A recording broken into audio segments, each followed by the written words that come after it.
Hello students, in today's video lesson we are starting another topic of electromagnetism, and in this topic we will define 1 ampere current, and we will define the 1 ampere current in terms of magnetic field. The definition that we gave in the current electricity was conceptual definition of a current. In this particular topic we will define the actual definition or the practical definition of 1 ampere current in terms of magnetic field. So the name of the topic is force between two parallel linear conductors carrying current. So here we are going to consider two parallel linear conductor, and these conductors will be carrying some current and they will be placed in the magnetic field of each other. And we will see these two conductors applied a force of attraction on each other. So let's start. First of all, we are considering two linear conductors. Okay, let one of the linear conductors is drawn in this way. This is C1 D1 linear conductor, and in this conductor current is flowing from C1 to D1 direction. Next we are taking another linear conductor. These two conductors are considered to be infinite long. Okay, and these two conductors are placed at a separation of, let me say, R separation के ऊपर ये दोनों conductor रखे हुए हैं. Okay, the current flowing in the conductor is C2D2 is I2, whereas the current flowing in C1D1 conductor is I1. Okay, now you know very well that each current carrying conductor have some magnetic field around itself. Okay, her magnetic field conductor की कुछ magnetic field होती है और हर current carrying conductor की कुछ magnetic field होती है. तो इस C1 D1 की मैग्नेटिक फील्ड है, it is extended to C2 D2 conductor, and C2 D2 the magnetic field of C2 D2 conductor is extended to C1 D1 conductor. ठीक है, तो let me show the magnetic field lines of C1 D1 conductor. The magnetic field lines of C1 D1 conductor is drawn in this way. ठीक है, ऐसे हम draw कर रहे हैं, इस तरीके से हम लोग कॉन्सेंट्रिक मैग्नेटिक फील्ड लाइंस दिखा रहे हैं. क्लियर है, तो ऐसे मैग्नेटिक फील्ड लाइंस होंगी C1 D1 कंडक्टर की, ऐसे. तो आप लोग देख पा रहे हो C1 D1 की magnetic field lines C2 D2 conductor तक एक्सटेंड है. मतलब सिंपल यू मे से C2 D2 conductor is placed in the magnetic field of C1 D1 conductor, and the direction of magnetic field lines of C1 D1 conductor around C1 D1 conductor would be, if the current is flowing in upward direction, then it would be anti-clockwise direction. ठीक है, तो हम anti-clockwise direction में C1 D1 conductor की magnetic field lines को क्या कर देते हैं, रिप्रेजेंट कर देते हैं. एक्चुअली में किसी पॉइंट के ऊपर अगर आप मान लेते हैं, चलो यहाँ तक क्लियर हुआ कि C1 D1 कंडक्टर की magnetic field lines C2 D2 conductor तक एक्सटेंड है. ठीक है, तो आप ये भी बोल सकते हो the second conductor C2 D2 is placed in the magnetic field of C1 D1 conductor.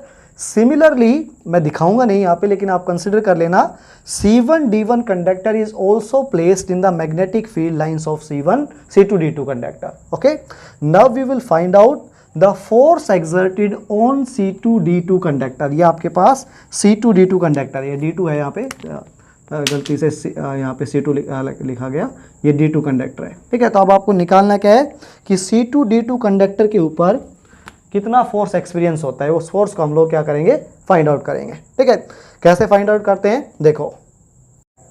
Okay student, C2 D2 conductor के ऊपर C1 D1 कंडक्टर कितना फोर्स लगाता है, उस फोर्स को फाइंड आउट करने के लिए let we consider a P point on C2 D2 conductor. C2 D2 conductor के ऊपर आपने एक P point of observation consider कर लिया.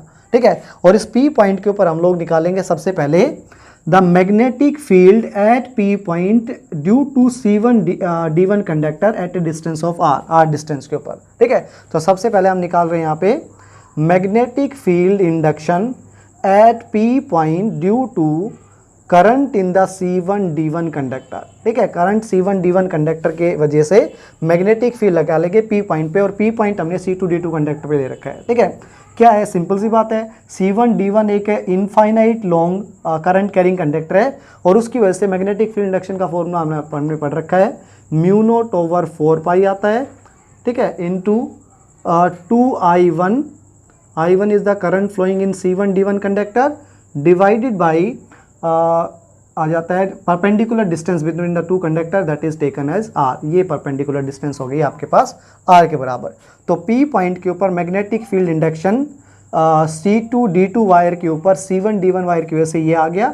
इसको इक्वेशन नंबर 1 लिख देता हूँ। And the direction of this magnetic field induction according to the right hand palm rule would be perpendicular to the board inward. तो perpendicular to the board inward को मैं represent कर सकता हूँ एनसर्कल्ड क्रॉसवर्ड से रिप्रेजेंट कर सकता हूँ। तो इसकी डायरेक्शन हो जाएगी perpendicular to the board inward. ठीक है, ये इक्वेशन फर्स्ट हो गई है।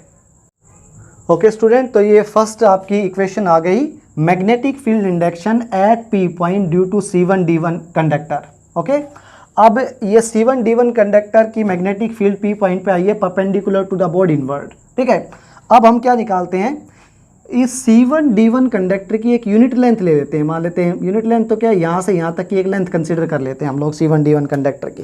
ठीक है, C1D1 कंडक्टर की एक यूनिट लेंथ हम लोग कंसीडर कर लेते हैं। Let that unit length is considered as, यहाँ से यहाँ तक मैंने वो यूनिट लेंथ कंसीडर कर लिया है। मान लेते हैं L के बराबर कंसीडर कर लो। ठीक है, या इसको मैं लिख देता हूँ यूनिट लेंथ लिख देता हूँ, यूनिट लेंथ ऐसे लिख देते हैं हम लोग। ठीक है, यूनिट लेंथ का मतलब जहाँ भी L आएगा फॉर्मूले के अंदर वहाँ आप लोग 1 पुट कर दोगे। यूनिट लेंथ का मतलब ये है। ठीक है, अब आप लोग क्या कर रहे हो, C2D2 कंडक्टर की एक यूनिट लेंथ के ऊपर फोर्स फाइंड आउट करोगे magnetic field induction due to C1D1 conductor. ठीक है, ध्यान से सुनना, सबसे क्रूशियल स्टेप है ये इस टॉपिक का। ठीक है, देखो क्या है, मैं निकाल रहा हूँ force acting on unit length of C2D2 conductor. ठीक है, C2D2 कंडक्टर की यूनिट लेंथ के ऊपर फोर्स निकालना है। ठीक है, due to the magnetic field of C1D1 conductor. देखो, ठीक है, C1D1 कंडक्टर की मैग्नेटिक फील्ड होगी, यूनिट लेंथ होगी C2D2 कंडक्टर की, और करंट फ्लोइंग थ्रू भी आपको C2D2 कंडक्टर लिया है। इससे पहले वाले टॉपिक में हमने पढ़ा है कि जब एक करंट कैरिंग कंडक्टर, अब आपके पास करंट कैरिंग कंडक्टर क्या है, C2D2, ये C2D2 current carrying conductor C1D1 की मैग्नेटिक फील्ड के अंदर रखा हुआ है, तो इसके ऊपर फोर्स लगेगा। उस फोर्स का फॉर्मूला हो जाएगा current into length of conductor inside the magnetic field, magnitude of magnetic field induction, और कंप्लीट फॉर्मूला आता है साइन थीटा। ये कंप्लीट फॉर्मूला होता है। ठीक है, कि जब भी कोई करंट कैरिंग कंडक्टर को मैग्नेटिक फील्ड में रखा जाता है तो कंप्लीट फॉर्मूला ये आता है आपके पास। ठीक है, अब इसके अंदर आप करंट लोगे, करंट फ्लोइंग इन C2D2 कंडक्टर, तो C2D2 कंडक्टर में I2 करंट फ्लो कर रहा है। लेंथ आपको लेनी है C1D1 कंडक्टर की, तो C1D1 कंडक्टर की आपको यूनिट लेंथ लेनी है, तो L की जगह आपने 1 पुट कर दिया। मैग्नेटिक फील्ड इंडक्शन लोगे आप C1D1 कंडक्टर का, तो B1 पुट कर दिया। इस क्वांटिटी को मैं B1 लिख रहा हूँ क्योंकि बार बार मैं इतने ज़्यादा सब्सक्रिप्ट्स यूज नहीं कर पाऊंगा, तो मैं B1 लिख देता हूँ। ठीक है, और साइन थीटा क्या होता है, यहाँ पे थीटा एंगल होता है करंट कैरिंग कंडक्टर या करंट कैरिंग वेक्टर और मैग्नेटिक फील्ड के बीच में। तो अगर इस C2D2 कंडक्टर में करंट की बात करेंगे तो करंट फ्लो कर रहा है इसके अंदर प्लेन ऑफ बोर्ड में, और यहाँ मैग्नेटिक फील्ड है perpendicular to the plane of board, तो मैग्नेटिक फील्ड और करंट एलिमेंट वेक्टर के बीच में एंगल है 90 डिग्री, तो साइन 90 हो जाएगा आपके पास 1 के बराबर। ठीक है, तो आपके पास आ गया force acting on C2D2 conductor due to the magnetic field of C1D1 conductor. इस फोर्स को मैं बार बार इतने सारे सब्सक्रिप्ट नहीं लिखने की बजाय F2 फोर्स बोल देता हूँ क्योंकि ये फोर्स C2D2 कंडक्टर पे लगा है, तो तब मैं इसको F2 फोर्स बोल रहा हूँ। क्लियर है, इट इज इक्वल टू, ये F2 फोर्स आ गया आपके पास I2 times magnetic field induction due to C1D1 conductor B1 के बराबर। ठीक है, इक्वेशन फर्स्ट से हम लोग मैग्नेटिक फील्ड इंडक्शन की वैल्यू रख देंगे म्यू नॉट ओवर 2 पाई, और 4 पाई लिख दो, mu naught over 4 pi 2I1 divided by R। Clear है, और I2 इसके साथ और आ जाएगा, ये I2 आ जाएगा। इसको इक्वेशन नंबर में बोल लेता हूँ सेकेंड। ठीक है, ये आया आपके पास force exerting on P point of C2D2 conductor due to the magnetic field induction in या due to the magnetic field induction of C1D1 conductor. ठीक है, इसको हम लोग F2 फोर्स से क्या कर रहे हैं, रिप्रेजेंट करते हैं। तो इस फोर्स को मैं एनसर्कल कर देता हूँ या इनक्लोज कर देता हूँ, आपको पता चल जाएगा ये फोर्स था आपके पास। इस फोर्स की डायरेक्शन बड़ी इंपॉर्टेंट है, तो सुनना, डायरेक्शन सुनना इस फोर्स की क्या आएगी। तो डायरेक्शन को रिप्रेजेंट करने के लिए आपको यहाँ पे फ्लेमिंग लेफ्ट हैंड रूल लगाना पड़ेगा। ठीक है, क्या कहता है फ्लेमिंग लेफ्ट हैंड रूल, देखो फ्लेमिंग लेफ्ट हैंड रूल के अकॉर्डिंग इस जगह पे हम लोग फादर मदर चाइल्ड वाला रूल लगाते हैं फ्लेमिंग लेफ्ट हैंड में। थंब देता है डायरेक्शन ऑफ फोर्स, ठीक है। फर्स्ट फिंगर होती है डायरेक्शन ऑफ मैग्नेटिक फील्ड और मिडिल फिंगर होती है current flowing in that particular conductor. तो यहाँ मैग्नेटिक फील्ड तो आपने क्रॉस से रिप्रेजेंट कर रखी है, मतलब perpendicular to the board inward होगी, ठीक है। मैंने अपनी फर्स्ट फिंगर को perpendicular to the board inward रख दिया। Current in this C2D2 conductor is in upward direction, current upward direction में हो गया है, ठीक है। तो आपका फोर्स हो जाएगा, force acting on C2D2 conductor would be equal to, force आ गया आपके पास ये वाला, and that the direction of that force would be towards C1D1 conductor, ठीक है। तो ये जो डायरेक्शन ऑफ फोर्स होगी ये C1D1 कंडक्टर की तरफ आ जाएगी। तो फोर्स की डायरेक्शन को, F2 डायरेक्शन को मैं ऐसे रिप्रेजेंट कर देता हूं। तो आप ये भी कह सकते हो कि direction of this magnetic force is in the plane of board and towards C1D1 की तरफ हो गई है। क्लियर है? अब सुनना ध्यान से, अगर मैं निकाल के नहीं दिखाऊंगा, सिमिलरली, बिल्कुल सिमिलरली लिख रहा हूं, देखो मैं बिल्कुल सेम वे के अंदर, similarly force acting on C1D1 conductor due to magnetic field induction of C2D2 conductor, ठीक है। C1D1 कंडक्टर के ऊपर force due to magnetic field induction of C2D2 conductor, इस फोर्स को मैं F1 से रिप्रेजेंट कर रहा हूं, ठीक है। और ये फोर्स भी एग्जैक्टली इतना ही आएगा, mu naught over 4 pi 2I1I2 divided by perpendicular distance between the to current carrying vector हो जाएगा R।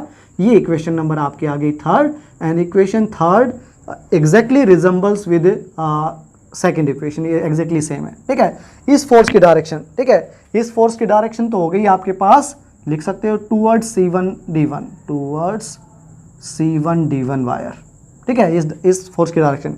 अब मैं F1 फोर्स की डायरेक्शन निकालता हूं, ठीक है। तो सबसे पहले आपको ये फाइंड आउट करना पड़ेगा कि C1D1 वायर के ऊपर C2D2 वायर की मैग्नेटिक फील्ड किस डायरेक्शन में है।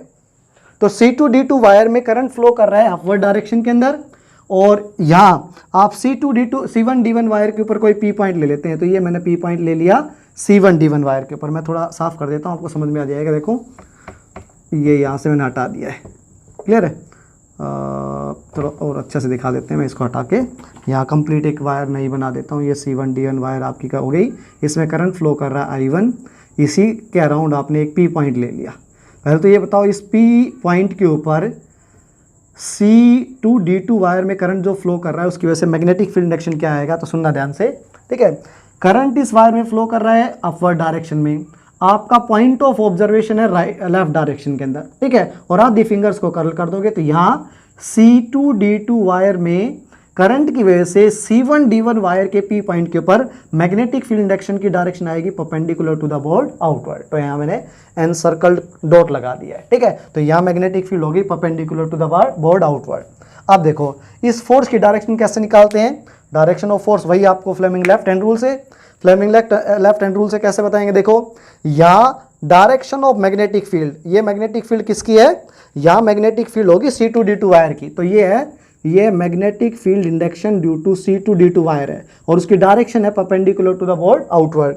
ओके, इस वायर में करंट फ्लो कर रहा है अपवर्ड डायरेक्शन में, तो यहाँ फ्लेमिंग लेफ्ट हैंड रूल ऐसे लगेगा। देखो यहाँ मैग्नेटिक फील्ड है इस जगह के ऊपर perpendicular to the board outward, direction of current in C1D1 wire is in upward direction, then the direction of force on C1D1 wire due to C2D2 wire would be towards the C2D2 wire, ठीक है। तो यहाँ direction of force जिसको हम लोग F1 force को आपने green pen से रिप्रेजेंट किया था, तो यहाँ मैं F2 फोर्स को आपने ग्रीन पेन से रिप्रेजेंट किया था, तो F1 फोर्स को मैं रेड पेन से रिप्रेजेंट कर देता हूँ, ठीक है। तो इसकी डायरेक्शन हो गई towards C2D2 wire, towards C2D2 wire, ठीक है। अब सुनना, दोनों वायर्स के अंदर फोर्स इस तरीके से लग रहा है कि एक वायर है ना, उसके अंदर तो फोर्स C1D1 की तरफ है, एक वायर है उसके अंदर फोर्स C2D2 की तरफ। इसका मतलब these two wires are attracting each other, ये दोनों वायर्स एक दूसरे को क्या कर रही हैं, अट्रैक्ट कर रही है। तो इन दोनों के बीच में कैसा फोर्स है, अट्रैक्टिव फोर्स है। यही फोर्स आपको कैलकुलेट करने के लिए, यही आपका टॉपिक था।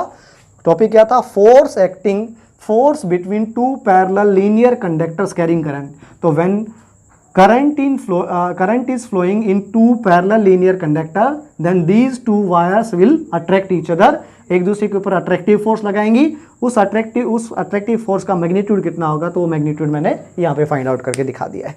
क्लियर है यहाँ तक क्वेश्चन आपका? ठीक है, ओके आगे बढ़ते हैं। देखो अब नेक्स्ट फॉर्मूला यही रहेगा सबके लिए। ठीक है, अगर आप क्वेश्चन ये आता है कई बार कि अगर हम यूनिट लेंथ ऑफ कंडक्टर नहीं लेते तो क्या आना चाहिए था, if unit length of conductor is not taken, यहाँ क्योंकि यहाँ पे आपने यूनिट लेंथ ऑफ कंडक्टर मान लिया था एल को। अगर यूनिट लेंथ ऑफ कंडक्टर नहीं लेते तो इसके साथ एक टर्म आ जाती, दोनों के साथ एल टर्म और यहाँ पे आ जाती। क्लियर है, अगर मान लेते हैं जेन्युइनली फॉर्मूले को देखें तो एल भी आ सकता है किसी फॉर्मूले में, और अगर यूनिट लेंथ लिया जाता है तो एल यहाँ पे डिमिनिश हो जाता है या डिसअपीयर हो जाता है। ठीक है, अब मैं नेक्स्ट केस क्या करवा रहा हूँ, जब आपके पास दो पैरेलल लीनियर कंडक्टर्स ही हैं, ठीक है, लेकिन उन पैरेलल लीनियर कंडक्टर्स के अंदर करंट अब की बार ऑपोजिट डायरेक्शन में है। बिल्कुल इस फिगर सेम रहेगा बिल्कुल as it is. Again we are considering two parallel linear conductors, these are two parallel linear infinite conductors. ठीक है, let these conductors be C1 D1 and C2 D2 like the earlier one, जैसे आपने पहले consider किए थे। ठीक है, now the current flowing in C1 D1 conductor is I1 that is upward direction and current flowing in C2 D2 conductor is in downward direction।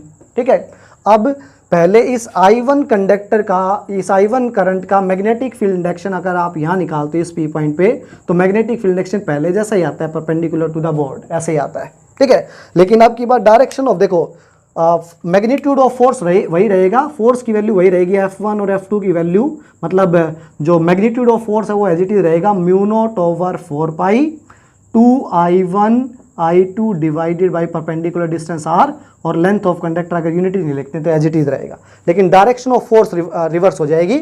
यहाँ जब same direction में करंट फ्लो कर रहा था दो पैरेलल कंडक्टर में, तो these two wires are attracting each other. अब जब अपोजिट डायरेक्शन में करंट फ्लो कर रहा है तो we expect that they must repel each other, एक दूसरे के क्या करनी चाहिए, रिपेल करनी चाहिए। तो देखो करते हैं, यहाँ मैग्नेटिक फील्ड हो गया perpendicular to the board outward, देखो यहाँ inward, magnetic field perpendicular to the board inward है, लेकिन अब की बार C2 D2 कंडक्टर में करंट है डाउनवर्ड डायरेक्शन में। तो देखो मैंने करंट अपने हाथ को घुमा के अपनी मिडिल फिंगर को मैं डाउनवर्ड डायरेक्शन में ले आया, इसमें करंट भी डाउनवर्ड डायरेक्शन में है तो डाउनवर्ड डायरेक्शन में आया, तो इसके ऊपर C2 D2 वायर के P पॉइंट के ऊपर फोर्स हो गया away from C2 D2 wire. ठीक है, तो उस फोर्स को मैं लिख देता हूँ F2 फोर्स अब की बार इस डायरेक्शन में आ जाएगा। ठीक है, अब इस C2 D2 वायर में जो करंट फ्लो कर रहा है उसकी वजह से C1 D1 वायर के ऊपर मैग्नेटिक फील्ड इंडक्शन निकालेंगे, तो वो मैग्नेटिक फील्ड इंडक्शन भी यहाँ आ जाएगा perpendicular to the board inward.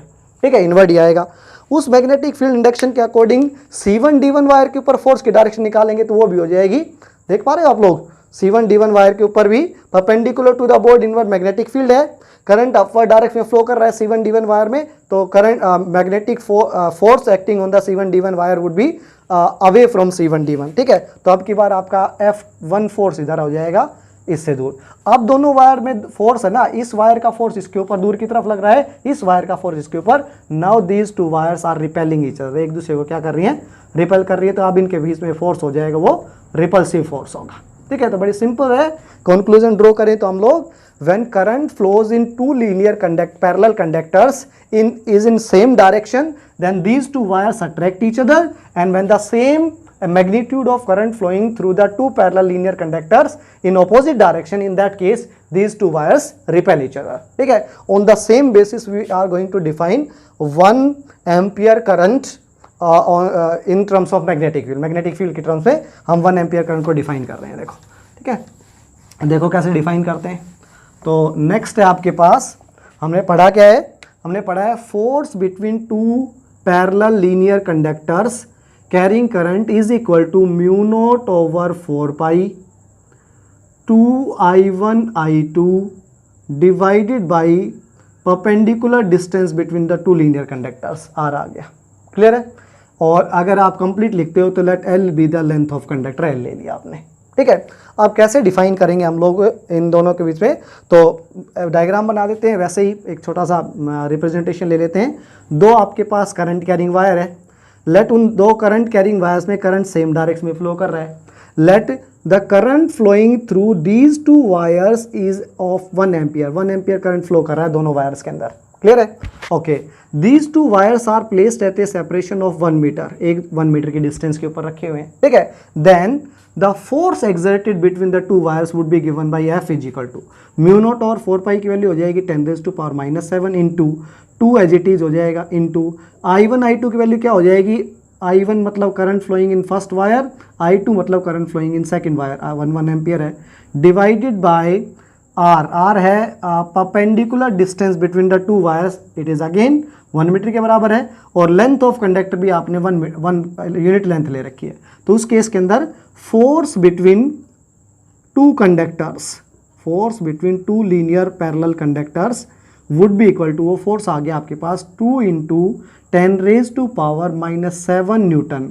ये लेंथ ऑफ कंडक्टर है ना, ये मैं L ही रख लेता हूँ और इसको इधर ले आएंगे तो L/1 हो जाए, मतलब F/L हो जाएगा, तो इसको बोल देंगे हम लोग फोर्स पर यूनिट लेंथ, और फोर्स पर यूनिट लेंथ का फॉर्मूला आ जाएगा न्यूटन पर मीटर के बराबर, ठीक है। तो यहाँ से हम लोग किसको डिफाइन करते हैं, 1 एम्पियर को डिफाइन करते हैं। कैसे देखना, देखो जब दो करंट कैरिंग वायर्स एक दूसरे को 2 × 10⁻⁻7 न्यूटन पर मीटर के फोर्स से अट्रैक्ट कर रही हो, या अगर अपोजिट डायरेक्शन में करंट होता तो रिपेल कर रही हो, तब it is confirm that the current flowing through the two wires is said to be 1 ampere, ठीक है। तो बड़ी सिंपल है, डिफाइन करें तो इसकी डेफिनेशन को, 1 ampere current is that much current which when flowing through each of the two parallel uniform linear conductors placed in free space at a distance of 1 meter, 1 metre की distance पे रखे हुए हैं, each other attract or repel each other with a force of 2 × 10⁻⁻7 Newton पर metre, और या Newton पर